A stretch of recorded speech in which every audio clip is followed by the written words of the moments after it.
5 സ്ഥലങ്ങളിൽ നിങ്ങൾ തസ്ബീഹ് ചൊല്ലണമെന്ന് വിശുദ്ധ ഖുർആനിലൂടെ അല്ലാഹു റബ്ബുൽ ഇസ്സത്ത് നമ്മെ പഠിപ്പിക്കുമ്പോൾ ആ 5 സ്ഥലങ്ങൾ ഏതാണ് എന്ന് നമ്മുടെ ജീവിതത്തിന്റെ ഇന്നലകളിൽ കടന്നുപോയ നിമിഷങ്ങളെ പറ്റിയിട്ട് നമ്മൾ വ്യാകുലപ്പെടാതെ ഇന്നിന്റെ ജീവിതത്തെ ഭാസുരമാക്കുന്നതിന് വേണ്ടിയിട്ട് നാളെയുടെ ജീവിതത്തെ ഭംഗിയാക്കുന്നതിന് വേണ്ടിയിട്ട് ഈ പാതിരാത്രിയോടടുക്കുന്ന സമയത്ത് നമ്മുടെ പ്രഭാഷണം നമുക്ക് ഉപകരിക്കട്ടെ. 5 സ്ഥലങ്ങളിലാണ് തസ്ബീഹ് ചൊല്ലാൻ അല്ലാഹുവിന്റെ കൽപ്പന വന്നത്. അതിൽ ഒന്നാമത്തെ സ്ഥലമേതെന്നറിയോ? അല്ലാഹുവിന്റെ അപാരമായ നിഅമത്ത്, അല്ലാഹുവിന്റെ അജീബായ നിഅമത്ത് ഒരിക്കലും നമുക്ക് കിട്ടില്ലെന്ന് നമ്മൾ വിശ്വസിച്ചിരിക്കുന്ന, നമുക്കൊരിക്കൽ പോലെ കിട്ടില്ല എന്ന് നമ്മൾ കരുതിയിരിക്കുന്ന, ഒരു പ്രതീക്ഷയും ഇല്ലാതിരിക്കുന്ന ഒരു നിഅമത്ത് അല്ലാഹു നമുക്ക് തരുമ്പോൾ യാതൊരു പ്രതീക്ഷയുമില്ല, അത് കിട്ടുമെന്ന് യാതൊരു പ്രതീക്ഷയും നമുക്കില്ല. ആ സന്ദർഭത്തിൽ അല്ലാഹുവിന്റെ ഖുദ്റത്ത് കൊണ്ട് ആ നിഅമത്ത് നമ്മുടെ ജീവിതത്തിലേക്ക് കടന്നു വന്ന ആ സമയത്ത് നമ്മൾ ചൊല്ലേണ്ടത്, ആ സമയത്ത് നമ്മൾ ചെയ്യേണ്ട അമല്, അല്ലാഹ് പറയുകയാണ്, എന്നെ പ്രകീർത്തിക്കലാണ്, എനിക്ക് വേണ്ടി തസ്ബീഹ് ചൊല്ലലാണ്. അല്ലാഹുവിന്റെ ഖുർആൻ അതിനെ പ്രാമാണികമായി പരിചയപ്പെടുത്തുന്ന സൂക്തമേതെന്നറിയോ? വിശുദ്ധ ഖുർആൻ സൂറത്തു ആലു ഇംറാനിലെ 41-ാമത്തെ സൂക്തമാണ്. അല്ലാഹു ആരെ പറ്റിയാണ് അതിൽ പറയുന്നതെന്നറിയോ? മഹാനായ സക്കരിയാ നബി അലൈഹിസ്സലാം. സക്കരിയാ നബി അലൈഹിസ്സലാമിന് അല്ലാഹു അനുഗ്രഹങ്ങളുടെ പേമാരി പെയ്തിറക്കി കൊടുത്ത മനുഷ്യനാണ്. സക്കരിയാ നബി അലൈഹിസ്സലാമിന് ധാരാളം നിഅമത്തുകൾ അല്ലാഹു കൊടുത്തു. പക്ഷേ അല്ലാഹു സക്കരിയാ നബിക്ക് കൊടുക്കാത്ത ഒരേ ഒരു നിഅമത്ത് ഏതായിരുന്നെന്നറിയോ? സക്കരിയാ നബി അലൈഹിസ്സലാമിന് അല്ലാഹു ഒരു സന്താനത്തെ കൊടുത്തില്ല. ഒരു അനന്തരാവകാശിയായി ഒരു പൊന്നുമോനെയോ ഒരു പൊന്നുമോളയോ കൊടുത്തില്ല. സക്കരിയാ നബി അലൈഹിസ്സലാം പലപ്പോഴും പാതിരാത്രികളുടെ നിശബ്ദതകളിൽ പടച്ചവനോട് തേടാൻ തുടങ്ങി, അല്ലാ എനിക്കൊരു കുഞ്ഞിനെ തരണേ തമ്പുരാനെ, എനിക്കൊരു സന്താനത്തിനെ തരണേ അല്ലാ. മഹാനായ സക്കരിയാ നബി അല്ലാഹുവിന്റെ മുന്നിലേക്ക് കരങ്ങൾ നീട്ടുകയാ. പ്രിയപ്പെട്ടവരെ, പാതിരാത്രിയുടെ നിശബ്ദതകളിൽ, ഇരുളിന്റെ ചുരുളില്, ആരോരുമില്ലാത്ത സന്ദർഭങ്ങളിൽ പടച്ചവന്റെ മുമ്പിൽ കരങ്ങൾ നീട്ടിയിട്ട് അല്ലാഹുവേ ഒരു സന്താനത്തെ തരണേ അല്ലാ. എന്നിട്ട് സക്കരിയാ നബി പടച്ചവനോട് പറയും, തമ്പുരാനെ, വലമ്മകും ബിദുആഇക റബ്ബി ശഖിയാ, നിന്നോട് കരങ്ങൾ നീട്ടിയിട്ട് ഇന്നേ വരെ എനിക്ക് പരാജയം സംഭവിച്ചിട്ടില്ല അല്ലാ. ഏത് കാര്യങ്ങൾ നിന്റെ മുന്നിലേക്ക് കരങ്ങൾ നീട്ടിയിട്ട് ഞാൻ ചോദിച്ചിട്ടുണ്ടോ, ആ കൈവലിക്ക് മുമ്പ് നീ തന്നിട്ടുണ്ട് തമ്പുരാനെ. അതുകൊണ്ട് എനിക്ക് നീ ഒരു സന്താനത്തെ തരണേ എന്ന് സക്കരിയാ നബി അലൈഹിസ്സലാം ചോദിക്കുമ്പോ, പ്രിയപ്പെട്ട സഹോദരങ്ങളെ, ഒരിക്കൽ സക്കരിയാ നബി അലൈഹിസ്സലാമിന്റെ അടുക്കലതാ മലക്ക് വരികയാ. എന്നിട്ട് സക്കരിയാ നബിയോട് പറയുന്നു, ഓ സക്കരിയാ, ഇന്നാ നുബശ്ശിറുക ബിഗുലാം, ഇതാ നിങ്ങൾക്ക് ഞാൻ ഒരു മകനെ കൊണ്ട് സന്തോഷ വാർത്ത തരികയാ, ഒരു പൊന്നുമോനെ കൊണ്ട് നിങ്ങൾക്ക് സുവിശേഷം അറിയിക്കുകയാണ്. ആ മകൻ പിറന്നു കഴിഞ്ഞാൽ ആ മകന്റെ കൈ പിടിച്ചിട്ട് പേരിടാൻ വേണ്ടി നിങ്ങൾ നടക്കണ്ട, ആ മകന് പേര് തേടിയിട്ട് നിങ്ങൾ അലയണ്ട സക്കരിയാ നബിയെ. ഇസ്മുഹു യഹ്യാ, ആ മകന്റെ പേര് യഹ്യാ എന്ന. അല്ലാഹു സക്കരിയാ നബിക്ക് ഒരു ആൺകുട്ടിയെ കൊടുത്തെന്ന് മാത്രമല്ല, ആ മകന് പേരും കൂടി കൊടുത്തത് അല്ലാഹു തന്നെയാണ്. എന്തുകൊണ്ടെന്നറിയോ? സക്കരിയാ നബിക്ക് ആ മകന് പിറക്കുന്നതിന് മുമ്പ് ചരിത്രത്തിൽ ഒരു കുഞ്ഞിനും അങ്ങനെ ഒരു പേരുണ്ടായിരുന്നില്ല. ആ പേരല്ലേ ഇസ്മുഹു യഹ്യാ. സക്കരിയാ നബി അലൈഹിസ്സലാമിന്റെ മകന്റെ പേര് യഹ്യാ എന്ന. ആ യഹ്യാ എന്ന പൊന്നുമോന് വളർന്ന് വളർന്ന് അല്ലാഹുവിന്റെ ദീനിന്റെ ദാഇയായി മാറി പ്രവാചക ശൃംഖലയിലെ ഒരു കണ്ണിയായി സക്കരിയാ നബി അലൈഹിസ്സലാം മാറുകയാണ്. യഹ്യാ നബി എന്ന പൊന്നുമോനും മാറുകയാ. അല്ലാഹു എല്ലാ അനുഗ്രഹങ്ങളും കൊടുത്തല്ലോ. ആ സമയത്ത് സക്കരിയാ നബി അലൈഹിസ്സലാമിന്റെ മുമ്പിൽ മലക്ക് വന്ന സമയത്ത് ആ മലക്കിനോട് സക്കരിയാ നബി ചോദിച്ചൊരു ചോദ്യമുണ്ട്. എന്ത് ചോദ്യമാണെന്നറിയോ? അള്ളാഹുവിന്റെ ദൂതന് ജിബ്രീൽ എന്ന മാലാഖ ഒരു സന്താനത്തിന്റെ സൗഭാഗ്യത്തിന്റെ സുവിശേഷവുമായിട്ട് കടന്നു വരുമ്പോ സക്കരിയ നബി അള്ളാഹുവിന്റെ മലക്കിനോട് ചോദിച്ച ചോദ്യം എന്തെന്നറിയോ? അള്ളാഹുവിനോട് നേരിട്ട് ചോദിച്ച ചോദ്യം തന്നെയാണ്. ഖാല റബ്ബി അന്നാ യകൂനു ലീ ഗുലാം. പടച്ചവനെ, എനിക്കെങ്ങനാണ് സന്താനങ്ങൾ ഉണ്ടാവുക? എനിക്കെങ്ങനാണ് മക്കൾ ഉണ്ടാവുക? അള്ളാഹുവേ, എനിക്കെങ്ങനെ ഒരു കുഞ്ഞുണ്ടാകാനാണ്? നിന്നോട് ഞാൻ തേടി, നിന്നോട് ഞാൻ ചോദിച്ചു, നിന്നോട് ഞാൻ ദുആ ചെയ്തു, നിന്നോട് ഞാൻ അർത്ഥിച്ചു, നിന്നോട് ഞാൻ പ്രാർത്ഥിച്ചു. അതൊക്കെ ശരി തന്നെ. പക്ഷേ കൈഫ അന്നാ റബ്ബി അന്നാ യകൂനു ലീ ഗുലാം, എങ്ങനെയാണ് എനിക്കൊരു കുഞ്ഞുണ്ടാവുക? വഖദ് ബലഗനിയൽ കിബറു വംറഅതി ആഖിർ. സക്കരിയ നബി അലൈഹിസ്സലാം പറയുകയാണ്, വഖദ് ബലഗനിയൽ കിബറു, എനിക്ക് വാർദ്ധക്യം വന്നല്ലോ, ഞാൻ വൃദ്ധനായല്ലോ. എല്ലാ സന്ദർഭത്തിലും എല്ലാ സാഹചര്യങ്ങളും എല്ലാ അളവുകോല് വെച്ച് പരിശോധന നടത്തിയാൽ ഒരു സന്താനത്തെ ഉണ്ടാക്കാൻ, ഒരു സന്താനത്തെ ഉൽപ്പാദിപ്പിക്കാനുള്ള ആ ശേഷി നഷ്ടപ്പെട്ടവനാണല്ലോ ഞാൻ. എന്റെ പ്രിയപ്പെട്ട ഭാര്യ പ്രസവിക്കാത്ത സ്ത്രീയാണല്ലോ, പിന്നെങ്ങനെ എനിക്ക് കുഞ്ഞുണ്ടാവും? നിങ്ങൾ ചിന്തിക്കേണ്ട വിഷയമാണ്. ഇവിടെയാണ് ഭൗതിക ശാസ്ത്രം വെറും വട്ടപൂജ്യമാണെന്ന് തെളിയിക്കപ്പെടുക. ഇവിടെയാണ് ലോകത്തിന്നേ വരെ ഒരു ഗൈനക്കോളജിസ്റ്റിനും മറുപടി കൊടുക്കാൻ കഴിയാത്ത വണ്ണം അള്ളാഹുവിന്റെ വിശുദ്ധമായ ഖുർആനിന്റെ ജാജ്വല്യത ഇന്നും എന്റെ പ്രിയപ്പെട്ട സഹോദരങ്ങളെ ആളുകളുടെ മുമ്പിൽ ഇന്നും വിശുദ്ധമായ ഖുർആനിന്റെ സന്ദേശം ആരുടെ മുന്നിലും ധീരമായി നമുക്ക് പറയാൻ കഴിയുന്നത് എവിടെയാണ്? സക്കരിയ നബി അലൈഹിസ്സലാമിന് അല്ലാഹു തആല യഹ്യ എന്ന പ്രിയപ്പെട്ട മകനെ കൊടുക്കുന്നത് എപ്പോഴെന്നറിയോ? സക്കരിയ നബി അലൈഹിസ്സലാം സൂറത്തു മറിയം എടുത്തു നോക്കിയാൽ കാണാം, എനിക്ക് ശരീരത്തിന്റെ എല്ലുകളൊക്കെ ശോഷിച്ചു പോയി, എഴുന്നേറ്റൊന്നും നിൽക്കാനുള്ള ആഫിയത്തില്ലാത്ത വണ്ണം എന്റെ ശരീരത്തിന്റെ എല്ലുകൾക്ക് ബലക്ഷയം വന്നു. മാത്രമല്ല എന്റെ തലമുടി ഒക്കെ നരച്ചിരിക്കുകയാണ്. പ്രായാധിക്യം വന്ന് എന്ന് പറഞ്ഞാൽ നമ്മുടെ ഈ ഓച്ചിറയിലും ഈ പുതുത്തെരുവിലും അതുപോലെ തന്നെ നമ്മുടെ പ്രാന്തപ്രദേശങ്ങളിലും കല്യാണമോ അല്ലെങ്കിൽ സന്താനോൽപാദനമോ ചിന്തിക്കാൻ പറ്റാത്ത വാർദ്ധക്യത്തിന്റെ പടവുകൾ ചവിട്ടിക്കേറിയ പടുവൃദ്ധനായ ഒരു മനുഷ്യനെ നിങ്ങൾ മനസ്സിലൊന്ന് ക്രിയേറ്റ് ചെയ്യ്. ആ മനുഷ്യനെ പറ്റി ഒന്ന് ചിന്തിക്ക്. ആ മനുഷ്യന്റെ സ്ഥാനത്ത് നിർത്തിയിട്ട് സക്കരിയ നബി അലൈഹിസ്സലാമിനെ നമ്മളൊന്ന് വിലയിരുത്തുക. യാതൊരു പ്രതീക്ഷയുമില്ല സക്കരിയ നബിക്ക് ഒരു മോനെ കിട്ടുമെന്ന്. കാരണം സ്വന്തമായൊരു പ്രശ്നമുണ്ട്, അത് നരച്ച് എല്ലുകൾക്ക് ബലക്ഷയം വന്ന് വാർദ്ധക്യത്തിന്റെ പടവുകൾ ചാട്ടിക്കയറി ജീവിതത്തിൽ ഒരിക്കലും എഴുന്നേറ്റ് നിൽക്കാനുള്ള ആഫിയത്തില്ലാത്ത മനുഷ്യൻ. പിന്നെ ഭാര്യയ്ക്കോ സാധാരണ ഭർത്താവിനോ ഭാര്യയ്ക്കാണല്ലോ പ്രശ്നം ഉണ്ടാവുക. ഒരു സന്താനം ഉണ്ടാവാതിരിക്കണമെങ്കിൽ അയൽവാസികൾക്ക് പ്രശ്നം ഉണ്ടായാൽ കുഴപ്പമില്ലല്ലോ.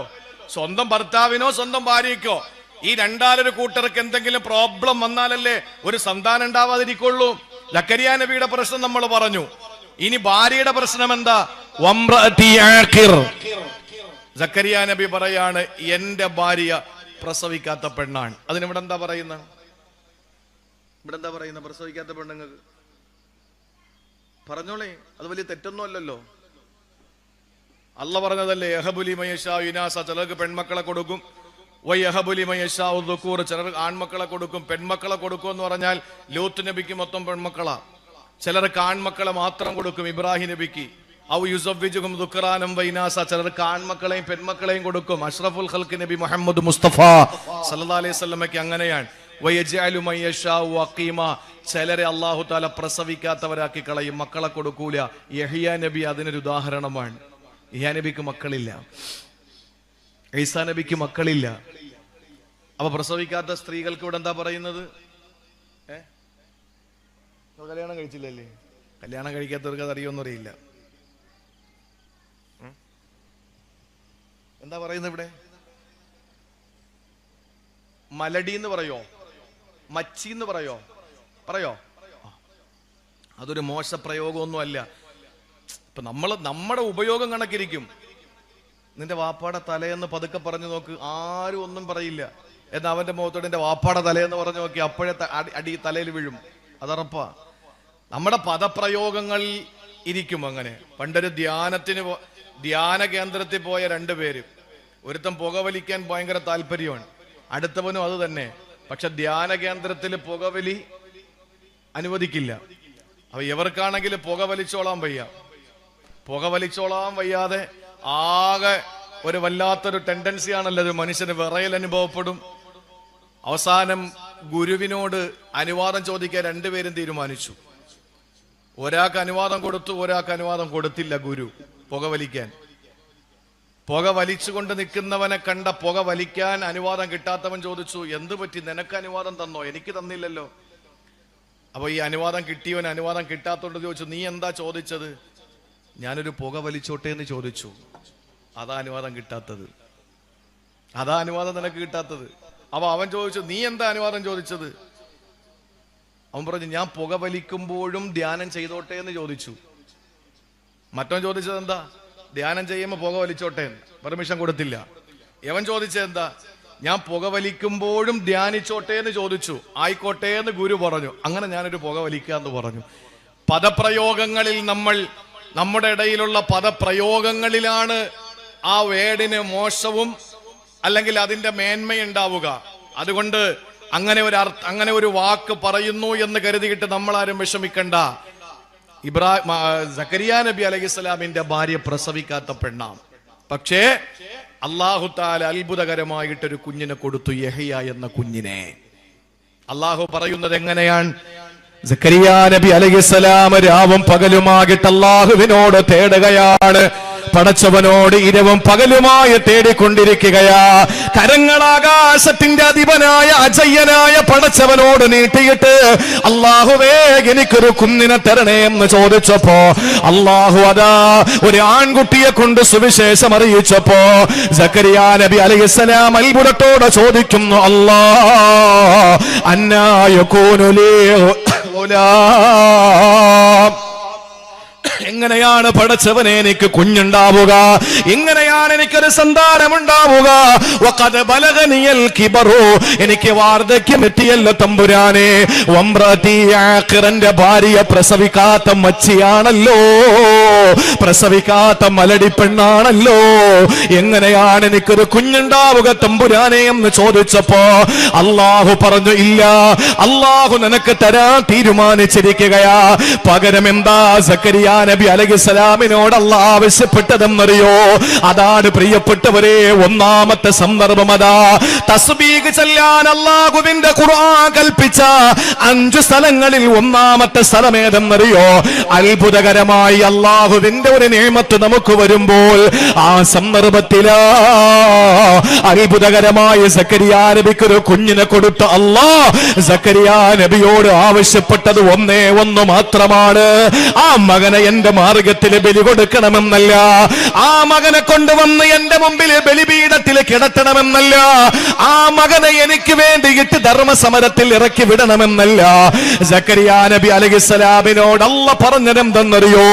വസബ്ബിഹ് ബിൽ അശയ്യി വൽ ഇബ്കാ, പ്രഭാതത്തിലും പ്രദോഷത്തിലും എനിക്ക് വേണ്ടി തസ്ബീഹ് ചൊല്ലണേ.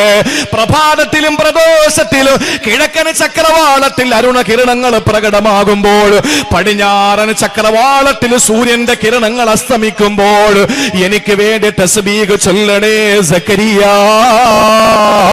എനിക്ക് വേണ്ടി പ്രകീർത്തിക്കണേ, എന്നെ വാഴ്ത്തണേ സക്കരിയ നബിയെ. പ്രിയപ്പെട്ടവരെ, ഒന്നാമത്തെ സന്ദർഭം ഇതാണ്.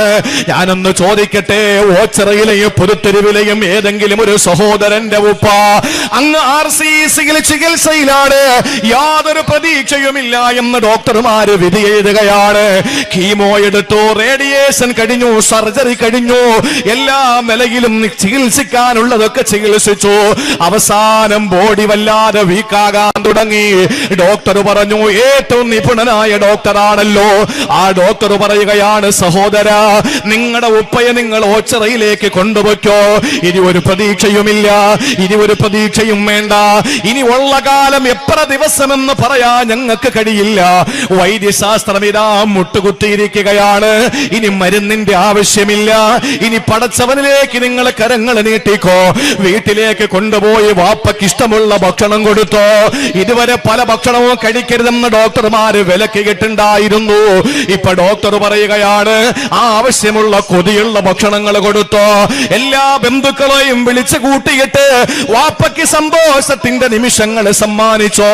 പിണങ്ങിക്കഴിയുന്നവരെ ഒക്കെ ഇണക്കി നിർത്താനുള്ള ശ്രമം നടത്തിക്കോ. ഇതെല്ലാം ഡോക്ടർ പറഞ്ഞയക്കുമ്പോ അവിടുന്ന് വണ്ടി പിടിച്ചിട്ട് ഓച്ചിറയിലെ പുതുത്തെരുവിലേക്ക് വരുന്ന എന്റെ ചെറുപ്പക്കാരാ, വീട്ടിലേക്ക് കൊണ്ടുവന്ന് പ്രിയപ്പെട്ട വാപ്പയ്ക്ക് പ്രത്യേകം തയ്യാറാക്കിയ ബെഡിൽ കിടത്തിയിട്ട് ആ വാപ്പയുടെ ചുറ്റും മക്കളായ മക്കളും മരുമക്കളും പേരമക്കളും വട്ടമിട്ട് നിന്നിട്ട് ആ വാപ്പയ്ക്ക് വേണ്ടിയിട്ട് എല്ലാ സൗകര്യവും ചെയ്തു കൊടുക്കുന്ന പ്രിയപ്പെട്ട മോനെ, ഒരു കാര്യം ഓർത്തോ. ദിവസങ്ങൾ ആഴ്ചകൾക്ക് മാറിക്കൊടുത്തു. ആഴ്ചകൾ മാസങ്ങളെ പ്രസവിച്ചപ്പോൾ ഇതാ നിന്റെ വാപ്പ എഴുന്നേക്കാൻ തുടങ്ങുകയാ. എല്ലാ നിലയിലും നിന്റെ പ്രിയപ്പെട്ട വാപ്പ ഭൗതികമായ ശാസ്ത്രത്തിന്റെ മുമ്പിൽ നിന്റെ വാപ്പാക്ക് മരിക്കാനും മണിക്കൂറുകൾ മാത്രം ബാക്കി എന്ന വിധി എഴുതുമ്പോ ആ വാപ്പ എഴുന്നേറ്റ് പള്ളിയിൽ പോവുകയാ, വാപ്പ അങ്ങാടിയിൽ പോവുകയാ. വാപ്പാക്ക് അള്ളാഹു ആരോഗ്യം കൊടുത്തു. അത്ഭുതകരമായി വാപ്പയെ അള്ളാഹു രക്ഷപ്പെടുത്തുമ്പോ നീ എന്താ പറയേണ്ടതെന്നറിയോ?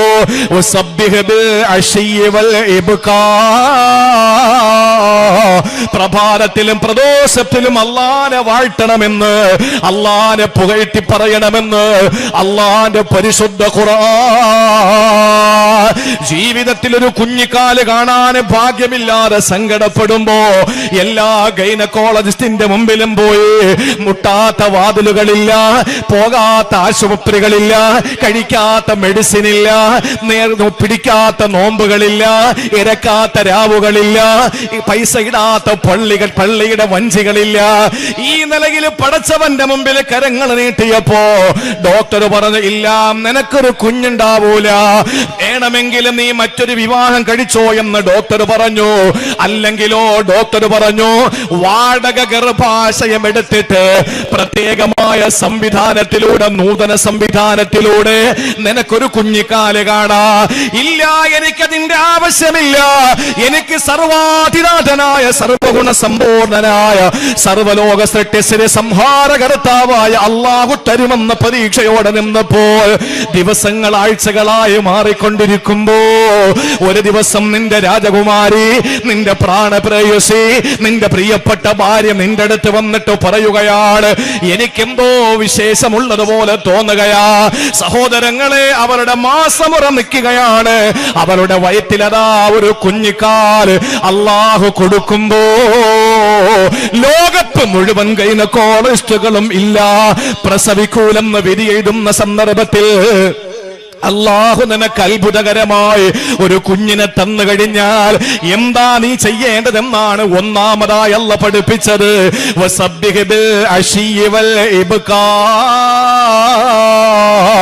പ്രഭാതത്തിലും പ്രദോഷത്തിലും അല്ലാഹുവിനെ തസ്ബീഹ് ചൊല്ലുക.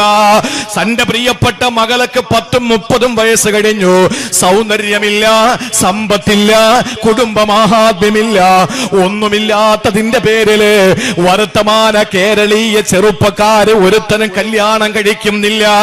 എന്റെ പൊന്നുമോളുടെ വിവാഹത്തിന്റെ സൗഭാഗ്യം കാണാൻ കഴിയാത്ത സങ്കടപ്പെട്ടിരിക്കുന്ന വാപ്പാ, ഒരു സുപ്രഭാതത്തിൽ ഏതോ ഒരു ചെറുപ്പക്കാരൻ വന്നിട്ട് ഞാൻ കെട്ടിക്കോളാം എന്ന് പറയുമ്പോ പ്രിയപ്പെട്ടവരെ, ജീവിതത്തിൽ ഒരിക്കലും നടക്കില്ലെന്ന് കരുതിയിരുന്ന ഒരു കാര്യത്തിന് അല്ലാഹു തആല അത്ഭുതകരമായി ഒരു നിഅമത്ത് നിനക്ക് തന്നു കഴിഞ്ഞ ഒന്നാമതായി വിശുദ്ധ ഖുർആൻ പറയുന്നു 5 സ്ഥലങ്ങളിൽ. ഒന്ന്, വസബ്ബിഹ് ബിൽ അശിയ്യി വൽ ഇബ്കാർ,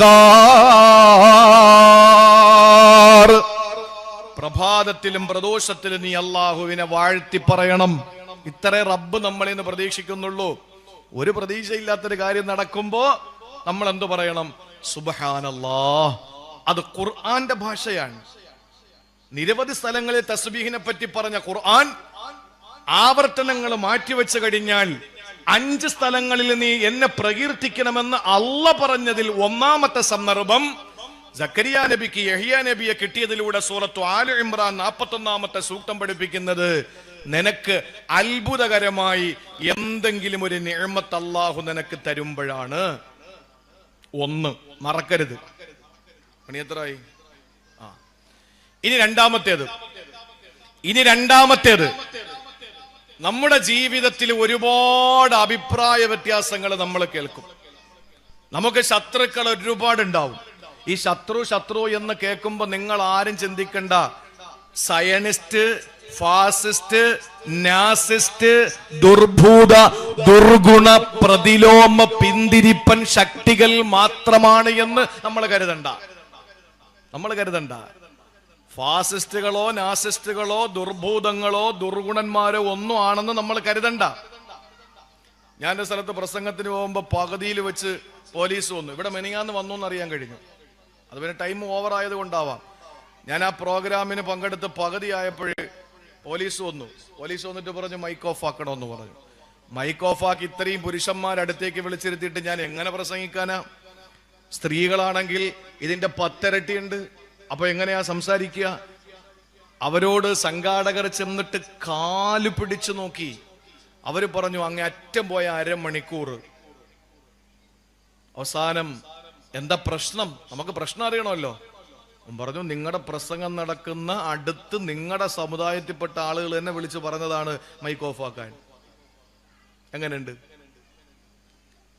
യാക്കൂബ് നബി അലൈഹിസ്സലാമിന്റെ അടുത്ത് വന്നിട്ട് മോൻ പറഞ്ഞ എന്താ? യൂസുഫ് നബി അലൈഹിസ്സലാം, പാപ്പ ഞാൻ ഒരു സ്വപ്നം കണ്ട്. സ്വപ്നം എന്താ മോനെ?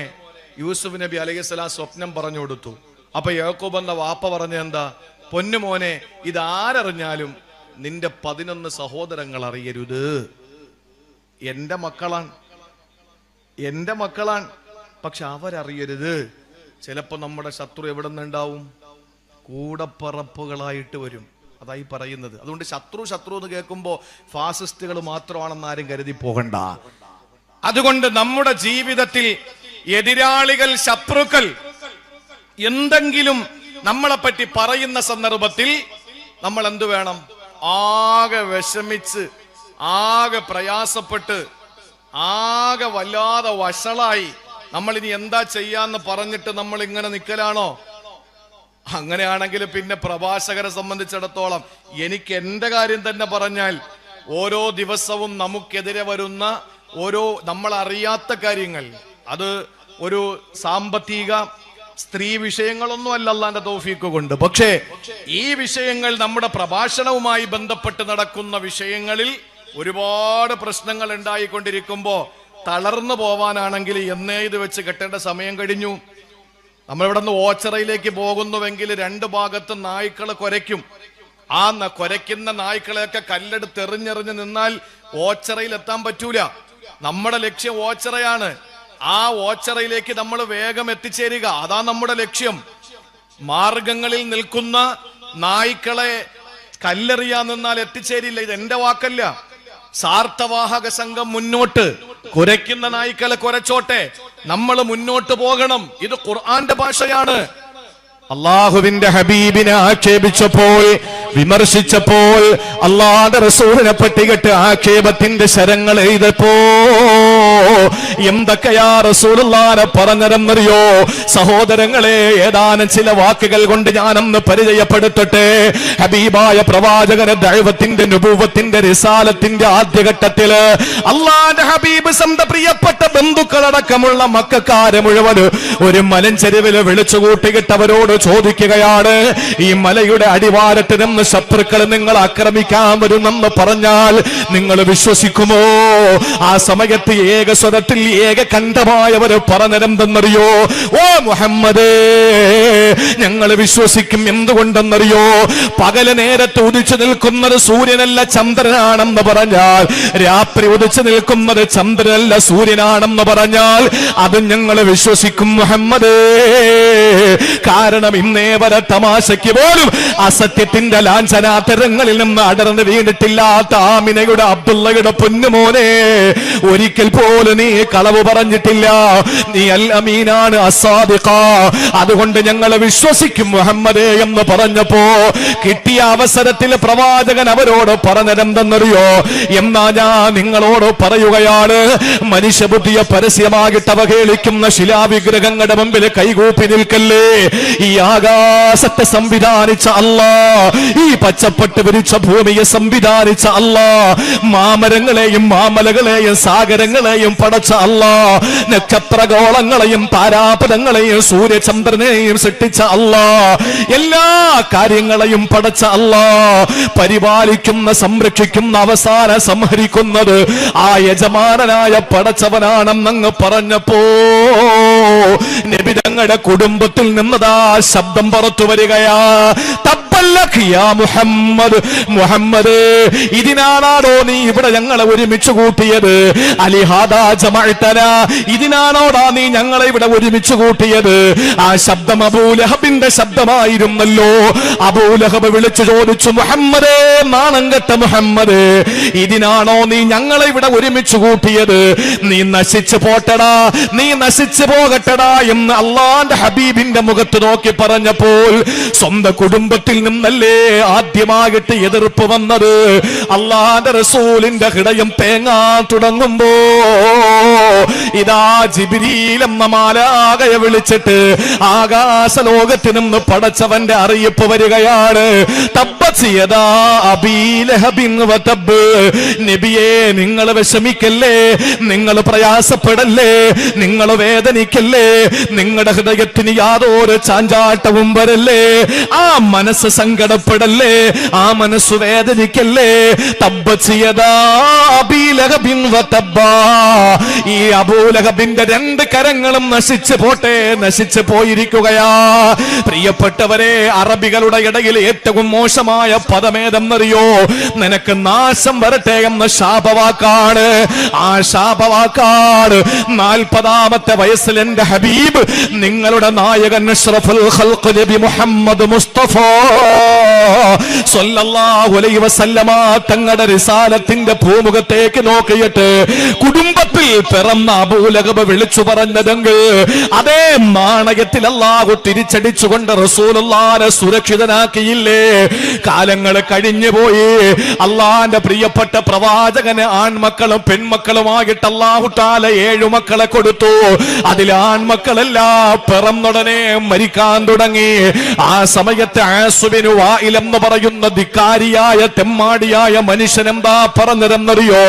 റസൂലുള്ള എവിടെ പ്രസംഗിക്കുമോ, എവിടെ പ്രബോധനം ചെയ്യുമോ, അവിടെ വന്നുകൊണ്ട് ആളുകളെ വിളിച്ചു കൂട്ടിയിട്ട് പറയൂ, ഇന്നഹോ അബ്തർ, ഇവന് വേരറ്റവനാണ്, വാലറ്റവനാണ്, ഇവന് സന്താനങ്ങൾ വാഴാത്തവനാണ്. കണ്ടില്ലേ, ഇവന്റെ ആൺമക്കളെല്ലാം മരിച്ചു പോകുന്നത് കണ്ടില്ലേ? ഇവന് മക്കൾ വാഴാത്തവനാണ്, ഇവന് വേരറ്റ് പോയവനാണ്, ഇവന് വാലറ്റ് പോയവനാണ്. ഇതാ ഹലക്ക ഇങ്കത്തഅദിക്റുഹു, യവനെങ്ങാനും മരിച്ചാ പിന്നെ ചോദിക്കാൻ ആരുമില്ല. റസൂലുള്ളാഹിന്റെ ഹൃദയത്തിൽ തന്റെ പൊന്നുമക്കൾ മരിച്ചപ്പോൾ വരാത്ത വേദന ആളുകൾ ഇങ്ങനെ ആക്ഷേപിച്ചപ്പോൾ കടന്നു വരികയാ. പ്രവാചകന്റെ മനസ്സ് വല്ലാതെ നൊമ്പരപ്പെടുകയാ. ഒരു വാപ്പയ്ക്കറിയല്ലോ, ഒരു മോൻ മരിച്ചാൽ ആ മകൻ മരിക്കുന്നതിന്റെ ആ ദിവസങ്ങളിലോ അടുത്ത ദിവസങ്ങളിലോ നിനക്ക് മോനുതകൂലടാ, നിനക്ക് മക്കൾ വാഴൂലടാ, നിന്റെ മക്കളൊക്കെ മരിക്കുന്നത് നീ സമൂഹത്തിൽ വട്ടപൂജ്യമായത് കൊണ്ടാടാ എന്ന് നാട്ടുകാര് പറഞ്ഞാലുള്ള മാനസികാവസ്ഥ നിങ്ങൾക്കറിയോ? അള്ളാന്റെ ഹബീബിന്റെ മനസ്സങ്ങ് പതറാൻ തുടങ്ങിയപ്പോ മലക്ക് ജിബ്രീൽ വിണ്ണിൽ നിന്നും മണ്ണിലേക്ക് ഇറങ്ങി വന്നിട്ട് ഓതിക്കൊടുക്കുകയാ. ഖുർആനിലെ ഏറ്റവും ചെറിയ അധ്യായം, ഒരൊറ്റ വരിയുള്ള, ഒരേ ഒരു വരിയുള്ള 3 ആയത്തുകളുള്ള ഏറ്റവും ചെറിയ അധ്യായം അള്ളാഹു അവതരിപ്പിച്ചു കൊടുത്തു. അധ്യായത്തിൽ നബി തങ്ങളെ വിളിച്ചിട്ട് പറഞ്ഞു, ഇന്നാ അഅ്തൈനാകൽ കൗസർ, നബിയേ നിങ്ങൾക്ക് എണ്ണമറ്റ അനുഗ്രഹങ്ങൾ ഞാൻ തന്നില്ലേ, ഫസല്ലി ലിറബ്ബിക വൻഹർ, നബിയേ അങ്ങ് നിസ്കരിക്കണം, അങ്ങ് മറ്റുള്ളവർക്ക് വേണ്ടി ബലിയറുത്തു കൊടുക്കണം. എന്നിട്ട് അല്ലാഹുവിന്റെ ഖുർആൻ പറഞ്ഞു, ഇന്ന ശാനിയക ഹുവൽ അബ്തർ, അങ്ങയെ വയരറ്റവനെന്ന് വിളിച്ചവന്, അങ്ങയെ വാലറ്റവനെന്ന് വിളിച്ചവന്, അങ്ങക്ക് സന്താനങ്ങൾ ഉപകരിക്കൂലെന്ന് പറഞ്ഞവന്, അവനാണ് നബിയെ അബ്തർ, അവനാണ് വേരറ്റവൻ, അവനാണ് വാലറ്റവനെന്ന് പറഞ്ഞപ്പോൾ അല്ലാഹുവിന്റെ ഹബീബിന് സമാധാനം വന്നു. വീണ്ടും ദിവസങ്ങൾ ആഴ്ചകളായി കടന്നുകൊണ്ടിരിക്കുകയാ. ദീനീ പ്രബോധനത്തിൽ ധീരമായ ചുവടുവെപ്പ് റസൂലുള്ള നടത്തിക്കൊണ്ടിരിക്കുമ്പോ എവിടെ പോയാലും ഹബീബിന്റെ പിന്നാലെ ആളുകൾ കൂടിയിട്ട് പറയാൻ തുടങ്ങി, ഇന്നഹു മജ്നൂൻ, ഇവന് ഭ്രാന്തനാണ്, ഇവന് മാനസിക വിഭ്രാന്തിയുള്ളവനാണ്, ഇവന് പിച്ചുമ്പേയും പറയുന്നതാണ്, ഇവൻ അത്തുംപുത്തുമാണെന്ന് പറഞ്ഞപ്പോൾ അല്ലാഹുവിന്റെ റസൂലിന്റെ മനസാക്ഷി വല്ലാതെ മരവിച്ചു പോവുകയാ. മനസ്സിനകത്ത് വല്ലാത്ത വേദന വരികയാ. എന്റെയും നിങ്ങളുടെയും ഹബീബ് സ്വത്ത് സമ്പാദിക്കുന്നതിന് വേണ്ടി കേട്ടതല്ല, ഏതെങ്കിലും അധികാര കസേര പിടിക്കുന്നതിന് വേണ്ടി കേട്ടതല്ല, അള്ളാഹുവിന്റെ ദീനിന്റെ സംസ്ഥാപനത്തിനു വേണ്ടിയിട്ട്, പരിശുദ്ധമായ ദീനിന്റെ വിജയത്തിന് വേണ്ടി പരിശ്രമിച്ചപ്പോൾ അള്ളാഹുവിന്റെ ശത്രുക്കൾ നബി തങ്ങളുടെ മുഖത്ത് നോക്കിയിട്ട് പറഞ്ഞത്, ഇന്നക ലമജ്നൂൻ, നീ ഭ്രാന്തനാടാ മുഹമ്മദേ എന്ന് വിളിച്ചപ്പോൾ അള്ളാഹുവിന്റെ റസൂലിന്റെ കണ്ണുകൾ നിറഞ്ഞു, കരള് വല്ലാതെ വേദനിച്ചു. അതാ ജിബ്രീൽ വരികയാ, നൂൻ വൽഖലമി വമാ യസ്തുറൂൻ മാ അൻത ബിനിഅമതി റബ്ബിക ബിമജ്നൂൻ, നബിയേ അല്ലാഹു നിങ്ങൾക്ക് തന്ന നിഅമത്തുകൾ കൊണ്ട് അങ്ങൊരിക്കും ഭ്രാന്തനല്ല, അങ്ങൊരിക്കലും ഭ്രാന്തനല്ല നബിയേ. എന്തൊക്കെയാ റസൂല് കേൾക്കേണ്ടി വന്നത്? നമ്മൾ ഈ പ്രബോധന മാർഗത്തിൽ ഈ മൂന്നിൽ ഏതെങ്കിലും ഒന്ന് കേട്ടോ? നമുക്ക് നാശത്തിന് വേണ്ടിയിട്ട് ഏതെങ്കിലും നിരീശ്വരവാദികൾ നമുക്കെതിരെ ശാപവാക്കു പറഞ്ഞോ? നമ്മൾ പറയുന്ന ആശയങ്ങളോട് പിടിച്ചു നിൽക്കാൻ കെൽപ്പില്ലാത്തൊരു സമൂഹം നമ്മുടെ ആശയങ്ങൾ എടുത്തു വെച്ചിട്ട് ആക്ഷേപിച്ചു എന്നതിനപ്പുറത്ത് ഈ പറയുന്നവനൊക്കെ നശിച്ചു പോകുമെന്ന് ഏതെങ്കിലും കുടുംബത്തിൽ പറഞ്ഞോമാര് ഭ്രാഗിയോ? ഇല്ല. ഏതെങ്കിലും ആളുകൾ നമ്മുടെ ഉറ്റവർ മരണപ്പെട്ടു പോയത് നമ്മുടെ ഈ പ്രബോധനത്തിന്റെ അല്ലെങ്കിൽ നമ്മൾ മുന്നോട്ട് വയ്ക്കുന്ന ആശയത്തിന്റെ ഒരു റിയാക്ഷനാണ്, പ്രതിഫലനമാണ് എന്ന് ആരെങ്കിലും കളിയാക്കിയോ? കളിയാക്കിയില്ല. നമുക്ക് ആർക്കെങ്കിലും മാനസിക രോഗമാണെന്ന് ഏതെങ്കിലും വിവരം കിട്ടവന്മാര് പറഞ്ഞോ? പറഞ്ഞില്ല. ഇതെല്ലാം അള്ളാഹുവിന്റെ റസൂല് കേൾക്കേണ്ടി വന്നില്ലേ? ഭ്രാന്തനെന്ന് കേൾക്കേണ്ടി വന്നു. മകൻ മരിച്ചുപോയത് നിനക്ക് സന്താനങ്ങൾ വാഴാത്തതാണെന്ന് പറഞ്ഞു, നീ നാശത്തിന്റെ വക്കിലാണെന്ന് പറഞ്ഞു. പിന്നെയും പറഞ്ഞു ജ്യോത്സ്യനാണ്, അതുപോലെ തന്നെ മാരണക്കാരനാണ്. ഇതൊക്കെ പറയുമ്പോഴും അള്ളാഹുവിന്റെ റസൂലിന്റെ മനസ്സ് വേദനിക്കുകയാ.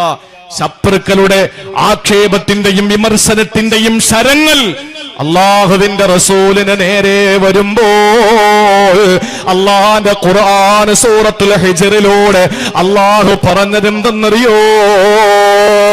ഓച്ചിറയിലെ പൊതുതെരുവിൽ എന്നെ കേൾക്കുന്നവരെ, സോഷ്യൽ മീഡിയയിലൂടെ എന്നെ കേൾക്കുന്നവരെ, ഈ ചാനലിലൂടെ എന്നെ കേട്ടുകൊണ്ടിരിക്കുന്നവരെ, അള്ളാന്റെ ദീൻ നിങ്ങൾ പുറത്തു പറയുമ്പോ, അള്ളാഹുവിന്റെ ദീനിനെ പറ്റിയിട്ട് നിങ്ങൾ പ്രസംഗിക്കുമ്പോ, നിങ്ങൾ തൂലിക ചലിപ്പിക്കുമ്പോ ആളുകൾ എന്ത് പറഞ്ഞാലും നിങ്ങൾ സങ്കടപ്പെടല്ലേ?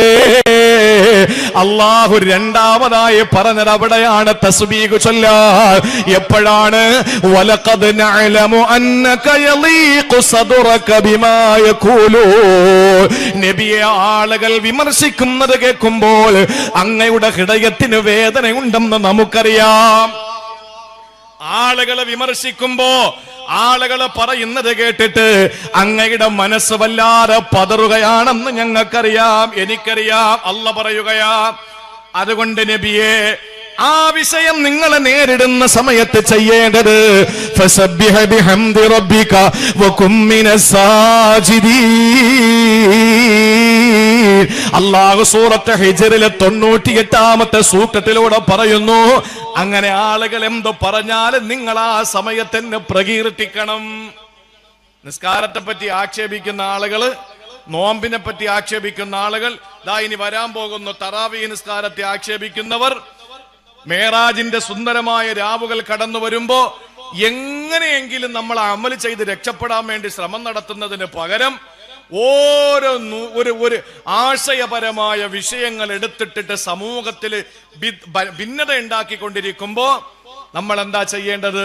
അള്ളാഹുവിനെ പ്രകീർത്തിച്ച് മടങ്ങണമെന്ന് വിശുദ്ധ ഖുർആൻ. അപ്പൊ രണ്ടാമത് നമ്മൾ തസ്ബീഹ് ചൊല്ലണമെന്ന് ഖുർആൻ പറഞ്ഞത് എവിടെയാണ്?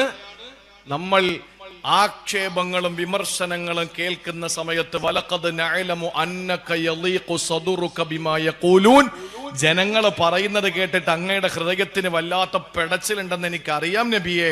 പക്ഷേ വസബ്ബിഹ് ബിഹംദി റബ്ബിക വകും മിനസ് സാജിദീൻ, നിങ്ങൾ അള്ളാഹുവിനെ പ്രകീർത്തിച്ചുകൊണ്ട് സുജൂദിലേക്ക് വീഴൂ നബിയെ. എൻ്റെ പ്രിയപ്പെട്ട സഹോദരങ്ങളെ, എന്ത് വിമർശനങ്ങളും ആക്ഷേപങ്ങൾ ഉണ്ടായാലും നമ്മൾ ചെയ്യാനുള്ളത് ഒറ്റ കാര്യം, അള്ളാഹുവിനെ പ്രകീർത്തിക്കലാണ്. അതിന് പരിഹാരമുണ്ട്, യാതൊരു സംശയവും ഇല്ല. ഞാനതാ പറഞ്ഞത്, ഇത് അള്ളാഹുവിന്റെ ഹബീബിന് അള്ളാഹു അറിയിച്ചു കൊടുത്തു.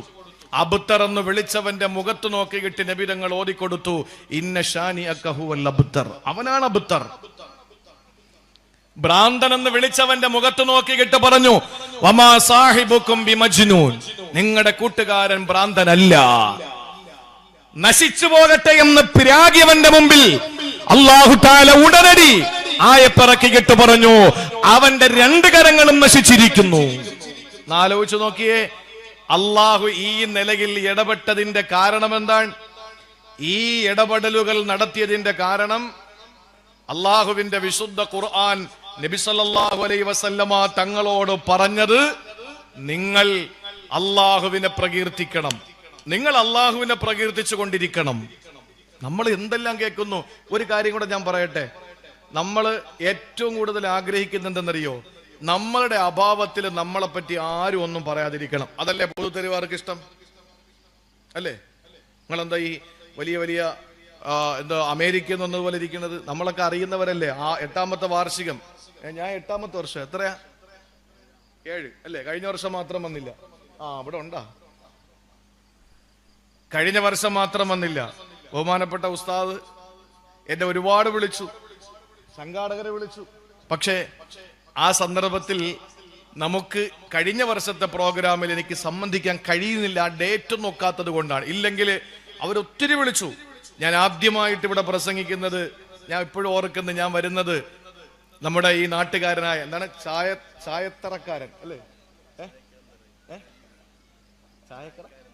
ചായക്കാരൻ ചായക്കാരൻ തറയിൽ എന്നാണ് ഇവിടെ പറയാ. ഞങ്ങളുടെ നാട്ടില് ഖലീൽ എന്ന് പറഞ്ഞ ഓച്ചറ ഖലീൽ എന്നാ പറയുന്നത്. അപ്പൊ അദ്ദേഹവും എന്റെ നാട്ടുകാരനാണ്. അപ്പൊ അദ്ദേഹവും അദ്ദേഹത്തിന്റെ ഭാര്യ, ഞങ്ങൾ ഒരു വണ്ടി നിറച്ചിട്ട് അവിടെ വന്നത് ആദ്യത്തെ പരിപാടിയിൽ. അപ്പൊ ഇന്നിപ്പോ അദ്ദേഹത്തിന് എത്താൻ പറ്റിയില്ല. ഞാൻ അദ്ദേഹത്തിനെ സത്യത്തിന് വിളിക്കാൻ വിട്ടതാണ്. അദ്ദേഹം പ്രത്യേകം ദുആ ചെയ്യാം. അദ്ദേഹത്തിന്റെ വാപ്പയും ഉമ്മയൊക്കെ ഇവിടെയാണ് അല്ലെ? വാപ്പാടെ ഉമ്മയുടെ ഒക്കെ ഖബർ ഇവിടെയാണ്. അള്ളാഹു മഗ്ഫിറത്തോട് അനുഗ്രഹിക്കുമാറാവട്ടെ. അപ്പോ 8ാമത്തെ വർഷമാണ്, 7ാമത്തെ വർഷമാണ് ഞാൻ നിങ്ങളെ കാണുന്നത്. 8ാമത്തെ വാർഷികം. കഴിഞ്ഞ വർഷം ഞാൻ കാരണം വരാത്തതാണ്, വിളിക്കാത്തതല്ല, എന്റെ ഡേറ്റ് വെക്കാത്തതാണ്. അപ്പൊ അതുകൊണ്ട് ചിന്തിച്ചു നോക്കിയേ, നമ്മളെല്ലാരും ആഗ്രഹിക്കുന്നത് നമ്മളില്ലാത്തപ്പോ നമ്മളെ പറ്റി നല്ലത് പറയലല്ലേ? മൂസാ നബി അലൈഹിസ്സലാമിന് വല്ലാത്തൊരു പൂതി. എന്താണെന്നറിയോ? പടച്ചോനെ, എനിക്കൊരു ആഗ്രഹമുണ്ട്. അള്ള ചോദിച്ചു, എന്താ മൂസ? അള്ളാഹ്ക്ക് അറിയാത്തതാണോ? മൂസാ നബി കൊണ്ട് പറയിപ്പിക്കുന്നതാ. എന്താ മൂസ നിന്റെ ആഗ്രഹം? അത് എന്റെ അഭാവത്തിൽ എന്നെ പറ്റി ഒരാളും മോശം പറയാൻ പാടില്ല. എനിക്ക് അങ്ങനെ ഒരു നിഅമത്ത് നീ തരണം. ഞാൻ ഇല്ലാത്തപ്പോ എന്നെ പറ്റി മോശം പറയാൻ ആരും ഉണ്ടാകരുത്. ആ സമയത്ത് അള്ളാഹു മൂസാ നബിയോട് പറഞ്ഞ വാക്കെന്താന്നറിയോ? മൂസാ നബി അലൈഹിസ്സലാമിനോട് അള്ളാഹു പറയുകയാണ്, മൂസ, ഈ കാര്യം ഞാൻ എന്റെ വിഷയത്തിൽ പോലും തീരുമാനിച്ചിട്ടില്ല. എന്റെ വിഷയത്തിൽ പോലും ഞാൻ ഇങ്ങനെ ഒരു നിലപാടെടുത്തിട്ടില്ല. എന്നിട്ട് അള്ളാഹു പറയുന്നു, ഖലഖ്തുഹും, ഞാനാണ് സർവ്വ ജനങ്ങളെ സൃഷ്ടിച്ചത്. അല്ലേ? അള്ളാഹു അല്ലേ ലോകത്തുള്ള എല്ലാവരും സൃഷ്ടിച്ചത്? അർസുഖുഹും, ഞാനാണ് ഇവർക്ക് ഭക്ഷണം കൊടുക്കുന്നത്. അല്ലാതെ സിവിൽ സപ്ലൈസ് മന്ത്രിയാണോ നമുക്ക് ഭക്ഷണം തരുന്നത്? നമുക്ക് ഭക്ഷണം തരുന്നത് ഭക്ഷ്യവകുപ്പ് മന്ത്രിയാണോ? നമുക്ക് ഭക്ഷണം തരുന്നത് കേരളത്തിന്റെയോ കേന്ദ്രത്തിന്റെയോ ആരെങ്കിലും മന്ത്രിമാരാണോ? ഒരാളുമല്ല. റാസിഖ് അല്ലാഹുവാണ്. ഒരു ഇമാമിനെ സംബന്ധിച്ചിടത്തോളം ആ ഇമാമിന് ആഹാരം കൊടുക്കുന്നത് പ്രസിഡന്റ് അല്ല, അല്ലാഹുവാണ് റാസിഖ്. അല്ലാഹുവാണ് റാസിഖ്. ആ റാസിഖ് പടച്ചവനല്ലേ. അർസുഖുഹും, ഞാനാണ് അവർക്ക് ഭക്ഷണം കൊടുക്കുന്നത്. ഞാൻ സൃഷ്ടിച്ച് ഞാൻ ഭക്ഷണം കൊടുക്കുന്നു. ഉആഫീഹിം, ഞാനാണ് അവർക്ക് ആഫിയത്ത് കൊടുക്കുന്നത്. കൈ കൊണ്ടെടുത്ത് കഴിക്കാൻ, കഴിച്ചത് ചവയ്ക്കാൻ, ചവച്ചത് ദഹിക്കാൻ, ദഹിച്ചത് അവരുടെ പോകേണ്ട ഭാഗങ്ങളിലേക്ക് അതിന്റെ സത്തും കൊത്തുമൊക്കെ പോകാൻ, ഇതൊക്കെ ഞാനാണ് ചെയ്തത്. എന്നിട്ട് അല്ലാഹു പറയുന്നു, സൃഷ്ടിച്ച് ഭക്ഷണം കൊടുത്തു, ആഫിയത്ത് കൊടുത്തു, ഇതെല്ലാം ഞാൻ കൊടുത്തിട്ട് യഖൂലൂന, ഈ മനുഷ്യര് പറയുന്നു, ഇത്തഖൽതു സാഹിബത്തം വ വലദ, എനിക്ക് ഭാര്യയും മക്കളും ഉണ്ടെന്ന്. അല്ലാഹ് പറയാ മൂസാ നബിയുടെ അടുത്ത്, മൂസാ നബി നിങ്ങൾ പറഞ്ഞ എന്താ? നിങ്ങളില്ലാത്തപ്പോ നിങ്ങളെ പറ്റി ഒന്നും പറയരുത്. അല്ലാഹ് പറയാ, ഇത് എന്റെ വിഷയത്തിൽ പോലും ഞാൻ എടുത്ത്, എനിക്കെന്താ കഴിയാത്തതാണോ? പക്ഷെ ഞാൻ അങ്ങനെ അങ്ങ് വിട്ടേക്കുകയാണ് ആ സമൂഹത്തെ. ഞാൻ സൃഷ്ടിച്ചു, ഭക്ഷണം കൊടുത്തു, ഞാൻ എല്ലാം ചെയ്തു കൊടുത്തു. പക്ഷേ ഞാൻ എന്നെ പറ്റി അവര് പറയുന്നത് എനിക്ക് ഭാര്യയും മക്കളും ഉണ്ടെന്നാണ്. എന്നിട്ട് അല്ലാഹു തആല പറഞ്ഞെന്താണെന്നറിയോ? ആൺമക്കളെ ഉണ്ട് എന്ന് അള്ളാഹുവിനെ പറ്റിയിട്ട് സത്യനിഷേധികൾ പറഞ്ഞപ്പോൾ, മലായിക്കത്തുകൾ പടച്ചവന്റെ പെൺമക്കളാണെന്ന് പറഞ്ഞപ്പോൾ അല്ലാഹു അവരെ എന്താ ചെയ്തത്? പടച്ചവൻ പോലും ചെയ്തത് നിങ്ങൾ കേൾക്കണോ? സൂറത്തു മറിയമിൽ കാണാ, വഖാലു തഖദർ റഹ്മാനു വലദാ, അല്ലാഹുവിന് ആൺമക്കളുണ്ടെന്ന് പറഞ്ഞപ്പോ, അല്ലാഹുവിന് സന്താനങ്ങളുണ്ടെന്ന് പറഞ്ഞപ്പോ അതിന് അല്ലാഹു കൊടുത്ത മറുപടി ആകാശത്തെ ഇടിച്ചു വീട്ടിയിട്ടല്ല, ഭൂമി പിളർത്തിയിട്ടല്ല, സാഗരത്തെ കരയിലേക്ക് കയറ്റിയിട്ടല്ല, വന്യമൃഗങ്ങളെ ഇറക്കിയിട്ട് ചവിട്ടിയിട്ടല്ല. അല്ലാഹു അവർക്ക് കൊടുത്ത മറുപടി എന്തെന്നറിയോ? മാ കാന ലില്ലാഹി അൻ യത്തഖിദ മിൻ വലദിൻ സുബ്ഹാനാ, എനിക്ക് ആൺമക്കളുണ്ടെന്ന് പറയാണോ? സുബ്ഹാനാ, അല്ലാഹുവിനെതിരെ വന്ന ആരോപണത്തെ പോലും അല്ലാഹു നേരിട്ടത് സുബ്ഹാനാ, തസ്ബീഹ് കൊണ്ടാണ്. തസ്ബീഹ് കൊണ്ടാണ്. പെൺമക്കളെ പറ്റി പറഞ്ഞല്ലോ, വയജഅലൂന ലില്ലാഹിൽ ബനാതി സുബ്ഹാനാ, സൂറത്തുൻ നഹ്ല്. എനിക്ക് പെൺമക്കളുണ്ടെന്ന് പറയുന്നു കുറെ ആളുകൾ. സുബ്ഹാനാ, എന്റെ മറുപടി അതാണ്. ഓക്കെ, അള്ളാഹുവിനെതിരെ ആരോപണം പറഞ്ഞപ്പോ അല്ലാഹു തആല പ്രതികരിച്ചത് സുബ്ഹാനല്ലാഹ്, സുബ്ഹാൻ, സുബ്ഹാനല്ലാഹ്, ഇങ്ങനെയല്ലേ പറഞ്ഞ അല്ലാഹു? നബി തങ്ങളുടെ അടുത്ത് പറഞ്ഞു, ആളുകൾ നിങ്ങളെ പറ്റി എന്തോ പറയട്ടെ, ആളുകൾ ഭ്രാന്തൻ എന്ന് വിളിക്കട്ടെ, നാശകാരി എന്ന് പറയട്ടെ, ആൺമക്കൾ ഉറകാത്തവനാണെന്ന് പറയട്ടെ, തീവ്രവാദികൾ എന്ന് വിളിക്കട്ടെ, ഭീകരവാദികൾ എന്ന് വിളിക്കട്ടെ, ഏത് വാക്കുകൾ കൊണ്ട് ആളുകൾ എന്തോ പറഞ്ഞോട്ടെ, ആ പറയുന്ന സമയങ്ങളിൽ നിങ്ങൾ ചെയ്യാനുള്ളത് പ്രതികരിക്കുന്നത് മറ്റൊരു ഭാഗം. പക്ഷെ നിങ്ങൾ സുബ്ഹാനല്ലാഹ് എന്ന പ്രകീർത്തനം എനിക്ക് വേണ്ടിയിട്ട് അർപ്പിക്കണമെന്ന് വിശുദ്ധ ഖുർആൻ സൂറത്തുൽ ഹിജ്ർ. അല്ലാഹു തൗഫീഖ് നൽകി അനുഗ്രഹിക്കുമാറാവട്ടെ. ഫസബ്ബിഹ് ബിഹംദി റബ്ബിക വകും മിനസ് സാജിദീൻ. നിങ്ങൾ അല്ലാഹുവിനെ തസ്ബീഹ് ചൊല്ലണം, അവനിലേക്ക് പ്രകീർത്തിച്ചു മടങ്ങണമെന്ന് ഖുർആൻ പഠിപ്പിക്കുകയാണ്. അതുകൊണ്ട് നമ്മളെ പറ്റി ഇല്ലാത്തതാരെങ്കിലും പറയുമ്പോൾ നമ്മൾ പറയണം സുബ്ഹാനല്ലാഹ്, സുബ്ഹാനല്ലാഹ്. ഇതാണ് നമ്മൾ ചെയ്യേണ്ടത്. രണ്ടാമത്, ഇത് അല്ലാഹ് പറഞ്ഞതാണ്, ഇത് റബ്ബ് പറഞ്ഞതാണ്. മറക്കല്ലേ, ഒന്ന്, അല്ലാഹു അത്ഭുതകരമായി നിഅമത്ത് തരുമ്പോൾ, രണ്ട്, അല്ലാഹു നമുക്ക് ആളുകളുടെ ശത്രുക്കളുടെ വായിൽ നിന്ന് നമ്മൾ ആരോപണങ്ങൾ കേൾക്കുന്ന സമയത്താണ്. ഇനി പ്രിയപ്പെട്ടവരെ, മൂന്നാമത്തെ സന്ദർഭം ഏതെന്നറിയോ? ഇനി ഒരൊറ്റ മണിക്കൂറാ നമ്മുടെ മുമ്പിലുള്ളത്. മൂന്നാമത് എപ്പോഴാ നമ്മൾ അല്ലാഹുവിനെ പ്രകീർത്തിക്കേണ്ടതെന്നറിയോ? അല്ലാഹു നമുക്ക് ചെറിയ ചെറിയ നിഅമത്തുകൾ തരുമല്ലോ.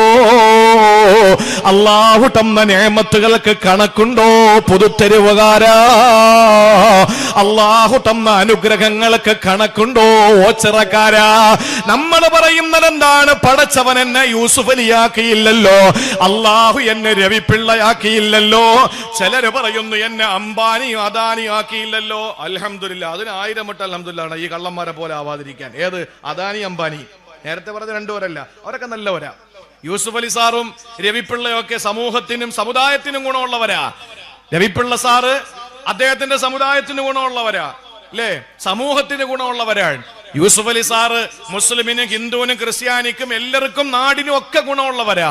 പക്ഷേ ലാസ്റ്റ് പറഞ്ഞ രണ്ടെണ്ണം അറിയാലോ, നമ്മുടെ ഒക്കെ എല്ലാം കട്ട് മുടിച്ച് എല്ലാം കുട്ടിച്ചോറാക്കി പോയ വലിയ വലിയ തൊട്ടടുത്താണല്ലോ കായംകുളം കൊച്ചുണ്ടി എന്ന് പോലും പറയാൻ പറ്റൂല. അത് പണക്കാരനെ പിടിച്ചിട്ട് പാവങ്ങൾ കൊടുത്തതാ. ഇത് പാവങ്ങളെന്ന് പിടിച്ചോണ്ട് പോയിട്ട് സ്വന്തം അനുഭവിച്ചുകൊണ്ടിരിക്കുന്നവരാ. നിങ്ങൾ നോക്ക്, അല്ല നമുക്കൊന്നും തന്നില്ല എന്ന പരിഭവം ആർക്കാ ഉള്ളത്? ഓച്ചിറയിൽ പൂത്തെരുവിൽ ആർക്കാ അങ്ങനെ ഒരു പരിഭവം ഉള്ളത്? ഒരു മനുഷ്യൻ രാത്രി കിടക്കാൻ നേരത്ത് തൊട്ടപ്പുറത്തെ വീട്ടിലേക്ക് നോക്കി ജാലകത്തിലൂടെ. നമ്മൾ അങ്ങനെയാണല്ലോ, കരണ്ട് പോയാലും നമ്മൾ നോക്കുന്ന അപ്പുറത്തെ വീട്ടിൽ ഉണ്ടോന്നാ. കരണ്ട് പോയാൽ നമ്മക്കറിയേണ്ടത് എന്താണ്? സത്യസന്ധമായി നിങ്ങളൊന്ന് ചിന്തിച്ചു നോക്കിയേ. കരണ്ട് പോയാൽ നമ്മൾ നോക്ക് അപ്പുറത്തുണ്ടോ? എന്താ കാര്യം? അപ്പുറത്തില്ല. അൽഹംദുലില്ലാ. എന്തൊരു മനുഷ്യരാ നമ്മൾ. ഒന്ന് ആലോചിച്ച് നോക്കിയേ. കറണ്ട് ബില്ല് വന്ന് അതും കൊണ്ട് പെണ്ണ് ഓടും. ഈ കറണ്ട് ബില്ല് അങ്ങോട്ട് കിട്ടിയ അപ്പോഴെ താത്ത ഓടുന്നത് അപ്പുറത്തെ വീട്ടിലാണ്. നിനക്കെത്ര അടി ബില്ല്? 1 രൂപ കൂടുതലാണെങ്കിൽ അൽഹംദുലില്ലാ, എന്തൊരു സന്തോഷമാണ്. നമുക്ക് കൂടിയതും കുറഞ്ഞതൊന്നും പ്രശ്നമല്ല, നമ്മളെക്കാൾ കൂടിയത് അവർക്കാണല്ലോ. പക്ഷെ ആ ഒരു മനസ്ഥിതി മക്കൾക്ക് റിസൾട്ട് വരുമ്പോ ഇല്ല. മോന് പ്രോഗ്രസ് കാർഡും കൊണ്ട് വന്നു, അല്ലെങ്കിൽ റിസൾട്ട്, പരീക്ഷയുടെ എക്സാമിന്റെ റിസൾട്ട് വന്നു, ആ റിസൾട്ട് കൊണ്ട് അപ്പുറത്ത് പോടി. എത്ര മാർക്ക്? അവള് പറയാ 49, 50. ഇപ്പോഴും അങ്ങനെ തന്നെയല്ലേ? അള്ളാഹു അല 50-ന് 49. ഇപ്പൊ എല്ലാം A+. ഇപ്പൊ ഒന്ന് മാർക്കൊന്നും അറിയാൻ പറ്റൂലല്ലോ. 50-ന് 49. നമ്മുടെ കുട്ടിക്കോ 48 ഉള്ളെങ്കിൽ ആകെ വിഷമായി.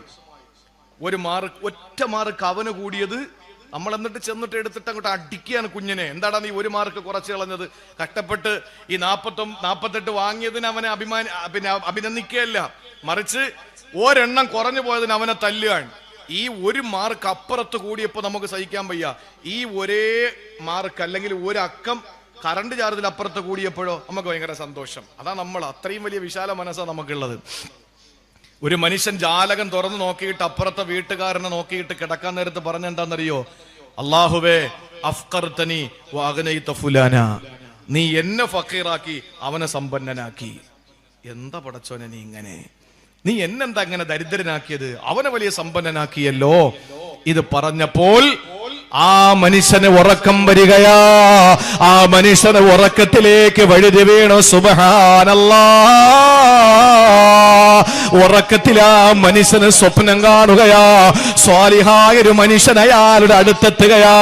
എന്നിട്ട് ചോദിക്കുന്നു, സഹോദരാ, നിന്റെ കണ്ണ് കൊടുക്കുന്നുണ്ടോ? 100,000 ദീനാർ, 1,00,000 ദീനാർ തരാം. 100,000 ദീനാർ നിനക്ക് തരാം. ആ കണ്ണിങ് തരുവോ? ഈ മനുഷ്യൻ പറഞ്ഞു, ഏതു മനുഷ്യൻ? എന്നെ ദരിദ്രനാക്കി അവനെ സമ്പന്നനാക്കിയ റബ്ബേ, നീ കാണിച്ചത് അനീതിയല്ലേ എന്ന് രാത്രി ചോദിച്ചിട്ട് കിടന്ന മനുഷ്യനോട് വന്ന സാലിഹായ മനുഷ്യൻ ചോദിച്ചു, ആ കണ്ണ് കൊടുക്കുന്നുണ്ടോ? 1,00,000 ദീനാർ തരാം. കൊടുക്കൂല. എന്നാൽ ആ കാതിങ് തരുവോ?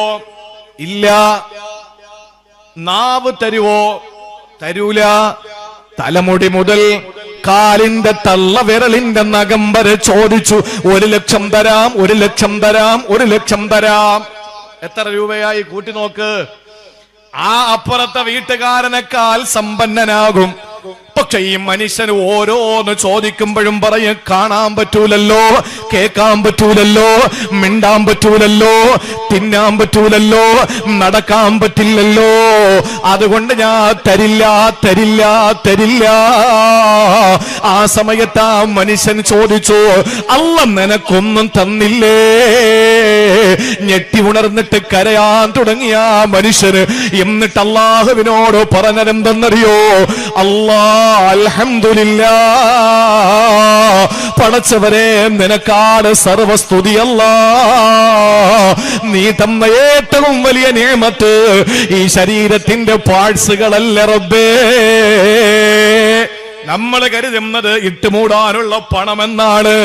പണം ഒരൊറ്റ നിമിഷം കൊണ്ട് തകർന്നു പോകാനുള്ളതാ.